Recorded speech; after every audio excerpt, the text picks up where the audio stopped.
Estamos de volta com o nosso programa. Hoje nós recebemos o presidente da OAB aqui no Piauí, Dr. Celso Barros Coelho Neto, que é apaixonado por direito desde cedo, muito provavelmente inspirado pelo avô, uma referência no direito não só no Piauí, mas no Brasil, o Dr. Celso Barros, que completa esse ano 101 anos. E eu tenho certeza que a carreira jurídica, as escolhas do nosso convidado de hoje, tem a ver com o avô dele também. Mas tem a ver também com as escolhas que ele fez, do que seguir, do que fazer, a dedicação aos livros, a proatividade de sempre participar de debates, desde a faculdade, desde a formação, o caminho que ele seguiu, os concursos que ele foi aprovado. É uma carreira realmente inspiradora. Então, eu queria agradecer ao Dr. Celso por estar conosco aqui hoje, dividir um pouco da sua história, o que for possível no tempo que a gente tem, né? E já deixar aqui a minha alegria de estar entrevistando você como presidente da OAB e filho de um homem que eu entrevistei tantas vezes, que é o Dr. Celso Barros, que está lúcido hoje. Bem-vindo. Muito obrigado, Maia Veloso. É uma satisfação muito grande estar aqui no seu programa. Tentamos algumas vezes, mas sempre tinha um óbice. Mas o que importa é que nós estamos aqui com muita alegria, com muita honra de estar sendo entrevistado por você. Eu que sou, como disse a você já várias vezes, sou seu fã há muito tempo. Obrigada. E sempre acompanho sua trajetória e a honra de estar aqui falando nisso. Antes da gente começar a falar do seu segundo mandato da OAB e do que vem por aí, eu queria falar um pouco das suas escolhas. O direito, ele foi sempre uma escolha natural quando você tem uma inspiração na família, que é o seu caso com o Dr. Celso Barros. Mas o caminho que você trilhou, a gente tem a impressão que você sempre tinha certeza absoluta do que estava fazendo e que não era nada aleatório. Era o que você queria, então você está hoje no lugar que você está, fazendo o que você quer e inspirando muita gente. Foi assim fácil, contando ou nem tanto? Foi um bom resumo que você fez, mas assim, eu acho que o momento de decisão de todo jovem é no vestibular. E no vestibular eu tinha certa dúvida se faria educação física, porque eu gosto muito de esporte. Cheguei a cogitar realmente fazer o curso de educação física, ter uma academia na época não tinha academia aqui, só tinha uma ou duas, ou então fazer odontologia, porque eu tinha uma madrinha chamada Leonília Freitas, que foi a primeira presidente do Conselho de Odontologia do Brasil e era piauiense, e foi aqui do Piauí. Então ela me influenciava muito, mas conversando com a família no dia a dia, meu pai é advogado e minha mãe também é advogada, e isso, de certa forma, nas conversas informais da família, acabou eu optando pelo direito. Não foi fácil, porque ao mesmo tempo que você tem essa facilidade no seu ambiente, lidar com profissionais da área, mas de outro lado tem também a cobrança redobrada. Porque às vezes as pessoas acham que a caminhada é facilitada, mas o que eu sempre dizia, que na hora de você estudar com o livro, é só você e o livro. Não tem um sobrenome, não tem uma herança de informações, você tem que ter o seu contato com o estudo. E isso me fez realmente ir decidindo trilhar alguns caminhos no magistério. Passei muito tempo no magistério, fui professor de várias faculdades aqui, e também na advocacia privada e na advocacia pública através de concurso. Fiz vários Você é procurador, Sou procurador, do Estado já do Piauí. há mais de 20 anos. Sim. E tive a oportunidade de atuar na advocacia pública, na defesa do Estado, do erário público, da coisa pública, das políticas públicas, desde sempre. Mas fiz vários concursos públicos. Uns eu fui aprovado, outros eu não fui aprovado, faz parte da vida e tudo serve de ensinamento para que a gente chegue olhando para trás e ver que as escolhas foram corretas. E na ordem é um trilhar de longo tempo, né? Eu comecei advogando em 95, de lá depois entrei na Comissão de Direitos Humanos, na época o Dr. Nelson Nery era presidente. O Nelson se candidatou na reeleição no ano 2000 e a professora Fides Angélica, eu já era procurador na época, ela chegou na minha sala perguntando quantos anos eu tinha de advogado. Eu disse que faria 5 anos no dia 19 de novembro de 2000. E ela disse, meu filho, pois então você vai entrar na chapa porque precisa ter 5 anos na data da eleição, que seria 22 de novembro na época. Então, por 3 dias, 4 dias, eu pude entrar na chapa. Nesse momento, para mim, foi algo realmente importantíssimo, porque nós fomos eleitos, eu era o mais jovem do Conselho. O Conselho Seccional, na época, tinham pessoas como Valdeci Cavalcante, como Joaquim Bezerra, o próprio Nelson Nery, o Álvaro Mota, o Zé Acélio Correia, Nelson Nunes Figueiredo, Elizabeth Aguiar. Muitas referências, pessoas que já eram, na época, já eram referências, e eu era o mais novo. Eu passei 3 anos ali aprendendo, né? O Álvaro depois foi eleito e eu fui ser secretário-geral da OAB por mais 3 anos. E aí começou minha história na OAB, que também foi calcada pelo fato de eu ter sido presidente da Comissão de Exame de Ordem em 2002 a 2005. E nós começamos naquela época a regionalizar o exame nos estados do Nordeste. Começamos a fazer a mesma prova e isso ensejou o que nós temos hoje, um exame de ordem nacional. E eu, por coincidência, sou coordenador nacional do exame de ordem, que é o maior concurso público que tem no Brasil. É uma espécie de concurso público. Sim. Que tem 130 mil inscritos 3 vezes por ano. Então eu tenho muita honra de ter essa história e que foi se formando com o tempo, mas através de um trabalho sempre voluntário, porque quem está nas gestões da ordem presta um trabalho voluntário. E isso você tem que se doar, você tem que se dedicar a essas causas que são causas nobres, são causas de uma coletividade e também que dizem respeito a interesses da sociedade. Você, na verdade, só retomando, você também foi presidente da Associação dos Procuradores do Estado do Piauí em 2 mandatos. Foi, né? Exatamente. Aí, vice-presidente da Associação Nacional dos Procuradores, pós-graduado em Direito Administrativo. Eu estava olhando a sua história e eu falando, gente, ele formou na Universidade de Salamanca, na Espanha, essa pós-graduação em Direito Administrativo. Na UFP, outra pós em Direito Constitucional, especialista em Direito Público e Privado, pela a Escola da Magistratura do Piauí, e extensão em Direito Civil na Universidade de Buenos Aires, que é a UBA, que é muito conhecida, né, que é realmente uma referência. Aí, membro da Academia Brasileira de Direito, eu acho que você deixou de mencionar, do Instituto dos Advogados do Piauí, que é natural, e da Associação Brasileira de Direito Processual. Então, assim, é muita formação, muita qualificação e muito trabalho. Parece ao mesmo assim, tempo. Ao mesmo tempo, né? Não sei como você realmente dá conta. Eu sempre procuro, Maia, a superar meus limites. Eu me acho, de certa forma, muito limitado em várias situações. E eu sempre procurei ultrapassar os meus limites. Procurar aprender mais, romper barreiras, romper fronteiras, sair daqui, fazer cursos fora. Eu sempre digo para os mais jovens que todo congresso, todo seminário, um jovem, em qualquer área, um estudante, deve procurar participar. Mesmo que você não tenha afinidade com aquela matéria, com aquela área, você tem que participar para ver o que está se passando no mundo, no seu universo. Porque muitas vezes a gente se fecha numa redoma, a gente se fecha no nosso ambiente de trabalho, no nosso meio social, e esquece o que está acontecendo na sociedade. Então, sempre procurei romper essas barreiras, escapar dos meus limites, e isso redundou, quando a gente vê essa história, de que eu me sinto muito mais bem informado do que se não tivesse tido esses desafios comigo mesmo. Então, eu digo sempre para os jovens que nós devemos, claro, fazer nossas escolhas, como agora há pouco falamos, mas devemos sempre buscar novos desafios, novos horizontes. Isso faz com que a gente sempre esteja se superando. Você mencionou ainda há pouco, doutor Celso, que são mais de 130 mil inscritos no exame de ordem.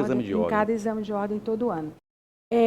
Aqui no Piauí são cerca de 3 mil inscritos. Pois é, e o direito muita gente. Então, assim, o direito ele continua sendo relevante quando se trata de carreira, de escolhas, ou acadêmica, enfim, dentro das novas profissões, dentro de toda a tecnologia que está inserida no direito também, o direito ele continua sendo relevante. Quer dizer, não deixa de chamar a atenção. Qual é o nível do advogado que está chegando hoje nesse mercado de trabalho? Porque a gente tem faculdades e faculdades, formações e formações. Essa dica que você deu de sempre estar atento ao que está acontecendo no mundo e fazer formações diversas, né, para ser realmente um advogado e um profissional completo, é muito desafiador.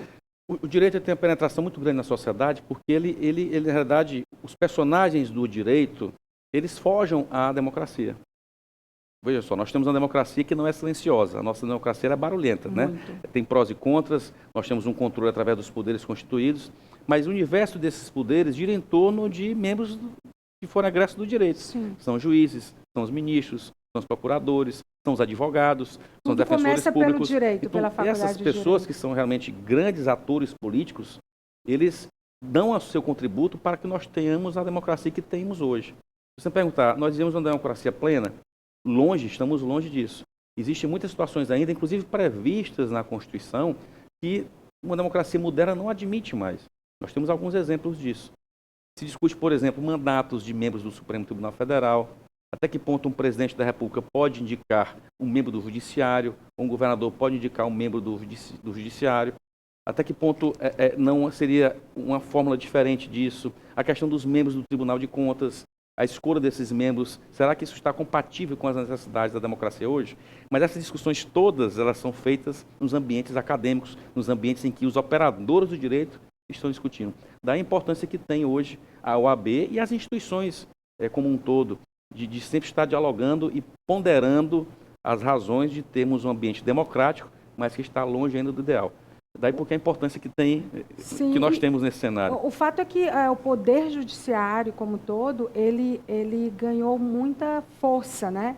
Ele se empoderou muito, tem muito protagonismo, né, em torno disso, a ponto de haverem críticas positivas e negativas, e ele terminou entrando num vácuo talvez necessário para que houvesse ordem em alguns momentos. Isso tudo né? começou com a TV Justiça, né, com os canais que o próprio judiciário inaugurou. Porque era tudo fechado. Tudo era antes. fechado. Então, na medida que você oportuniza julgamentos serem transmitidos ao vivo, isso irradia uma informação e de forma pulverizada e que não se tem controle. Então, a crítica vem em função da informação que se recebe. O fato é que, mesmo a gente, do ponto de vista do que você explicou, a gente tendo essa relevância, em contraponto, isso não se traduz muito na questão da população carcerária, que é gigante. Nós somos um dos países que mais tem população carcerária. Que eu não sei se mais de 500 mil presos. Se isso é reflexo, a gente judicializa muito. Os nossos códigos estão sendo revistos aos poucos, né? Exato. De atualização. A gente está alinhado até uma certa página com essa legislação que hoje precisa ser global em muitas áreas, como é a questão do meio ambiente, privacidade de dados, tecnologia, tráfego de pessoas, de drogas, comércio etc. Exterior. Comércio exterior. Então, assim, e o Brasil, ele é um celeiro de talentos, né, nessa área. E é referência mundial. E é também um observatório. As pessoas olham muito para o que acontece no Brasil, que é o maior país, né, da América do Sul e ocupa posições relevantes. Qual é a sua percepção em relação a isso? Nesse contexto que você falou, nesse contexto que nós temos, não se admite que haja lacunas, espaços, vácuos, para que as pessoas sintam-se inseguras de atuar, de se relacionar.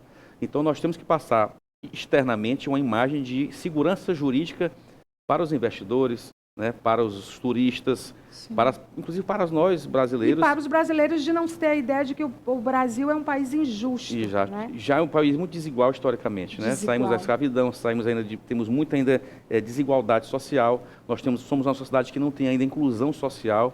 As pessoas não estão ainda incluídas como deveriam ser. As pessoas com deficiência, as pessoas com autismo, as pessoas ainda não têm usufruto da cidadania como deveriam ter. Então, quando nós temos esse contexto de várias relações, de vários ambientes, inclusive inovadores, como a questão de proteção de dados, o direito à imagem, à honra, à intimidade, à vida privada, né, o acesso à política, o Estado se preocupando mais com o cidadão e não de forma imediata, mas de forma a longo prazo. Então, nós temos que ter um contexto em que tudo esteja sedimentado, tudo esteja disciplinado, e isso se dá através de regras. O Estado, ele através de regras, ele cria os limites, inclusive, para ele. E esses limites servem para que todos nós estejamos aqui nos relacionando e nos respeitando. Isso tem a ver com a questão da liberdade de imprensa, isso tem a ver com a questão do que eu posso fazer enquanto cidadão, o meu direito de ir e vir, mas respeitando os espaços alheios, o direito à propriedade, enfim. São várias situações em que faz com que nós tenhamos um país em que os contextos sociais implicam em que haja uma organização de vários setores para que a sociedade possa viver em harmonia. Nós temos agora a questão da pandemia, que desajustou muita coisa. Ninguém estava preparado para ter o impacto mundial que ela teve. Nem as grandes potências do mundo estavam preparadas. E o que se foi feito? Teve que se arrumar rapidamente, né? E mesmo assim tiveram muitas sequelas inimagináveis há tempos atrás.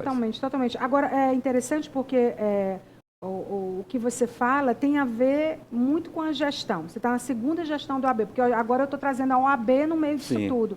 A OAB Nacional, que é importante e que é chamada a se posicionar diante de vários fatos, de vários episódios e cenários no Brasil, de toda a ordem, né?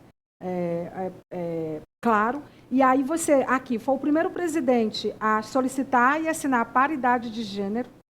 Né? É uma conquista. Na OAB. Você criou 18 comissões temáticas, entendendo que muito provavelmente, eu quero saber, não dava mais cabo ao que tinha diante de tantas demandas, né? Exato. Pode falar, por São favor. matérias, são temáticas que vão surgindo. Eu vou dar um exemplo aqui da Comissão das Pessoas com Autismo, uma comissão que nós criamos há menos de um ano e que tem um trabalho magnífico já feito aqui em Teresina, né, levando a conhecimento de todos nós a importância que tem hoje a inclusão de todas as pessoas. E se nós não tivéssemos essa comissão, nós não teríamos condições de discutir e de fazer e de avançar nessa causa que é muito nobre. Então, essas comissões elas acabam tendo esse eco, né, uma caixa de ressonância do que a sociedade está lidando no dia a dia. E trazem um lastro importante que é o de jurídico, que Exato, tipo, de legitimidade do ponto de vista legal através dos advogados e da OAB. Nós criamos essas 18 comissões, temos hoje 81 comissões na OAB e também no interior nós criamos 2 subseções, temos 15 regionais, criamos 2, que foi em São João do Piauí, em Esperantina. Temos projeto para criar mais outras regionais da OAB. Na verdade, você também descentralizou a OAB. Tem que descentralizar porque nós temos um estado muito extenso. Temos cerca de 17 mil advogados no Piauí e advogadas é um número mais ou menos igual. E a paridade de gênero, ela implica em quê? Em que as chapas da OAB, elas têm o mesmo número de mulheres advogadas e de homens advogados. Então, com isso, nós damos uma segurança de que sempre há a discussão paritária. Dentro dos seus projetos, tem muito a questão também da independência, da segurança, das prerrogativas respeitadas, do advogado dentro desse contexto todo. Vocês têm um papel muito norteador em relação a essa área. Isso é difícil de fazer, eu imagino, né? Deveria ser mais fácil, né? Eu faço um paralelo, uma comparação com a questão da liberdade de imprensa, do jornalista, que tem o direito à informação, tem o direito de reservar o sigilo, de questionar, tem a liberdade de atuar, de discordar. E nós, enquanto advogados, também temos mais ou menos essa semelhança, de termos o acesso ao cliente, de termos a reserva das informações que o cliente nos passa, de termos a independência de atuar em todas as causas. Nós, advogados, somos diferentes de todos os outros profissionais do direito. Eu sempre faço esse paralelo. Um professor, ele tem a sua cátedra de direito civil ou de direito penal, ele não pode ir ministrar outra aula, outra disciplina. Tem autorização da faculdade. Um juiz, ele tem a sua comarca, ele tem a sua jurisdição, ele só pode atuar naquela área, naquela jurisdição que lhe está delimitado. O promotor, da mesma forma, tem a sua jurisdição, tem a sua área de atuação. Nós, advogados, não. Nós temos essa liberdade de atuar em qualquer área e simultaneamente. Então, o advogado pode atuar na área civil, na área criminal, na área trabalhista, na área eleitoral. Enfim, isso dá à advocacia essa ampla liberdade e a legitimidade de saber o que está se passando na sociedade. Por isso que nós somos realmente protagonistas, né, do dia a dia, realmente, do que está acontecendo. Interessante, porque isso conversa muito com a medida que foi levar as pós-graduações gratuitas Nós pulverizamos o ensino, né? Nós temos mais de 3 mil. Reconhecendo que as demandas são muitas e a atuação é em áreas diversas. Claro. Né? Na medida que você qualifica um profissional de todas as áreas, mas no caso na advocacia, que nós levamos 1.700 pós-graduações gratuitas em direito penal e mais 1.700 pós gratuitos em direito constitucional. São os mais demandados. São os mais demandados. Nós fizemos mais de 3.500, cerca de 3.400 advogados inscritos nesse nosso programa e todos já estão recebendo os seus diplomas. Isso dá a segurança de que o cidadão, quando for procurar um advogado em qualquer parte do Piauí, aquele profissional vai estar qualificado para responder às consultas que vão chegar ao seu escritório. Então, a qualificação é a medida que se impõe para qualquer profissional, ainda mais na área da advocacia. Como é que vocês hoje se relacionam aqui no Piauí, a partir da OAB ou num contexto de cenário mesmo estadual ou na capital em relação à tecnologia? A tecnologia ela adiantou muito, as tecnologias aliadas em todos os segmentos, mas particularmente no direito e na medicina, elas realmente colocaram o direito com novas entregas, né? Porque vocês trabalham com dados, é mais fácil de fazer um mapeamento daquilo que é precedente, né? Daquilo que aconteceu, isso aconteceu num só lugar, tem como fazer um estudo dessas causas. Eu acho que é uma aliada, de fato, né? A gente já está nesse nível, doutor Celso? Existem os prós e contras desse fenômeno da virtualização de tudo, né? Lógico que a parte positiva é de você ter acesso mais fácil às informações. Nós temos a chamada jurimetria, que você consegue saber qual o perfil de julgamento do juiz, do desembargador, sim, através do volume de processos que eles vão julgando. Então, existem já sistemas para isso, principalmente na advocacia de volume. E também, claro, o lado negativo é que a questão da humanização da justiça, da presença do juiz na comarca, da presença do advogado tratando com o cliente. Isso faz com que nós tenhamos muito cuidado, porque a justiça tem que ser humanizada. Quando eu falo justiça, num sentido amplo, a presença que tem que ter, não só do prefeito na cidade, não só do médico, não só do pastor, do padre, mas tem que ter a presença do advogado, do juiz, do promotor, do delegado. Não se pode jamais substituir isso por algo virtual. A maioria das pessoas hoje diz assim, eu preciso ter um médico, um advogado, ele já está ali no cardápio. É importantíssimo, prevenção. Coisas, né? Prevenção, claro. De realmente ter essa segurança. Já vão ser 91 anos? 91 anos agora, dia 25 de abril, a AB fará 95 agora em anos. abril, parabéns! Nesse mês agora nós estamos fazendo alguns eventos, Vai ter um simpósio, né? Vamos fazer congressos, simpósios, seminários, tem muita coisa aí pela frente que a gente vai fazer, eventos festivos também para celebrar. Durante o ano de 2023, né? Nesse ano todo, em todo o Piauí. De qualquer forma, vocês já fizeram um evento importantíssimo, que foi a homenagem à Esperança Garcia. Um evento que trouxe, inclusive, o presidente nacional da OAB, a ministra da Cultura, Margarete Menezes. Claro, né? é uma simbologia muito importante que revela, né, naquela época, né, o período que nós vivíamos de escravidão, uma mulher negra que teve condições de reagir e de expor para todos a dor que estava sofrendo e de fazer o seu requerimento como se fosse uma petição.